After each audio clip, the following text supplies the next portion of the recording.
Salut à tous et bienvenue sur votre chaîne d'actualité du foot.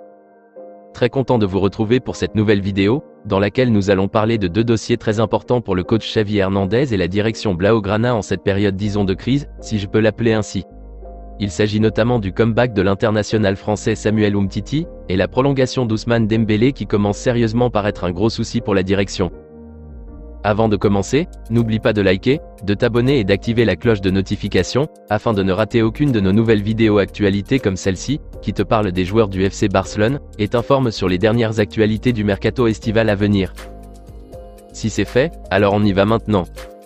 À cause des problèmes que rencontre le coach Xavi Hernandez ces derniers temps, notamment l'absence de certains de ses joueurs clés qui sont blessés, et donc complique ses compositions ou choix tactiques, ce qu'on a pu constater dans les rencontres importantes de la saison, soit en Ligue des Champions, soit en Coupe du Roi ou en Liga, le technicien catalan prévoit sérieusement de faire revenir le plus tôt possible Samuel Umtiti à la maison, afin d'étoffer son bloc défensif et d'avoir plus de possibilités de choix, en composant son 11 de départ.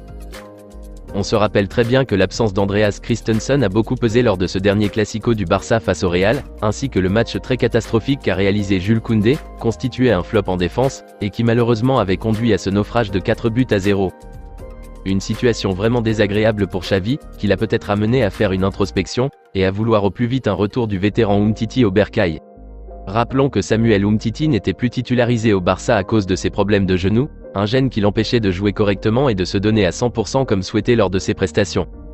Après plusieurs mois à rester sur le banc à cause de son état, la direction catalane avait décidé de le mettre en prêt pour une saison à l'US Lecce, un club italien de Serie A, avec éventuellement une possibilité d'achat. Presque tout le monde pensait qu'il ne lui restait plus grand-chose à sa carrière, à cause de son état physique soi-disant dégradant. Mais à la grande surprise, Samuel Umtiti a brillamment rebondi en Italie, avec des performances remarquables et très appréciées par son coach Marco Baroni et son président Saverio Stichi Damiani. Et la souris sur le gâteau, est qu'il ne se blesse plus autant comme avant, et il est actuellement un titulaire indiscutable du bloc défensif de Lecce qui performe le plus. Donc le coach Xavi trouve qu'il serait avantageux pour son effectif actuel, d'avoir un Samuel Umtiti qui est aussi en pleine forme, pour plus solidifier son arrière, et avoir une très bonne défense malgré les absences. Mais voici la grande question qui est posée. D'après vous, un retour de Umtiti serait-il une bonne chose réellement pour le FC Barcelone en ce moment? Personnellement, je trouve que c'est pas mal. S'il se sent mieux et est performant, mais quoi de plus? J'ai eu à revoir certains de ses prestations et notes après match du côté de Lecce, c'est vraiment impressionnant. Malgré que l'équipe même ne gagne pas assez de rencontres dans leur championnat, Samuel de son côté, se donne très bien, il est toujours à fond et très concentré dans les matchs. Ce n'est pas pour rien qu'il est devenu un titulaire indiscutable en défense centrale dans cet effectif, malgré qu'il y a des plus jeunes que lui dans l'équipe. C'est son dévouement, son très bon travail, et l'expérience qu'il montre à chaque fois qu'il est sur le terrain, qui l'a fait rebondir aussi bien. Donc je trouve qu'un retour de l'ancien champion du monde 2018 fera un grand bien fou pour l'effectif actuel du Barça, surtout en défense centrale. On se rappelle très bien de ce match à la Coupe du Roi contre le Real, c'était Christensen qui avait excellemment marqué Karim Benzema pour qu'il ne puisse pas franchir la ligne défensive du Barça, et ça avait très bien marché. Mais malheureusement au retour, comme il était blessé et donc pas positionné, c'est Marcos Alonso qui a été placé à sa place en défense centrale, mais qui n'a pas su canaliser l'attaquant français comme Christensen l'avait fait. Imaginez que c'était Umtiti qui était placé là-bas. Je pense à mon humble avis, en voyant ce qu'il produit actuellement en Serie A, un championnat qu'on qualifie être très physique, serait meilleur que Alonso à ce poste. Et peut-être que ces 4 buts encaissés n'auraient pas eu lieu. Dans tous les cas, dites-moi dans les commentaires ce que vous en pensez de cette idée du coach Xavi de ramener au plus vite Samuel Umtiti, âgé de 29 ans à la maison, comme renfort pour le poste de défenseur central, et si vous pensez qu'il retrouvera son efficacité comme avant, dans ce nouveau système de jeu du Barça. N'hésitez pas à donner vos avis dans la barre des commentaires. Nous continuons ce tour d'actualité par cette affaire de prolongation de contrat de l'ailier français Ousmane Dembélé, qui commence par donner des maux de tête aux dirigeants Blaugrana. Pour rappel, Dembélé est pratiquement à 1 an de la fin de son contrat, car son bail actuel se termine en juin 2024. Et le président Joan Laporta avait prévu de rallonger au plus vite le bail d'Ousmane Dembélé avant la fin de cette saison, afin de garantir sa longévité chez les Blaugrana. Mais malheureusement, le chef de la Liga Javier Tebas pose sérieusement des difficultés au board catalan dans ce processus. À cause des problèmes économiques du club et ce souci de fair play financier, le Barça ne pourra plus respecter les termes convenus avec son ailier et ses agents lors du précédent prolongation de contrat. Ils s'étaient entendus ensemble, d'augmenter les émoluments d'Ousmane dès cette année 2023, chose que la Liga refuse catégoriquement au Barça de faire en ce moment, à cause des dettes de plus de 200 millions d'euros qui l'encombrent.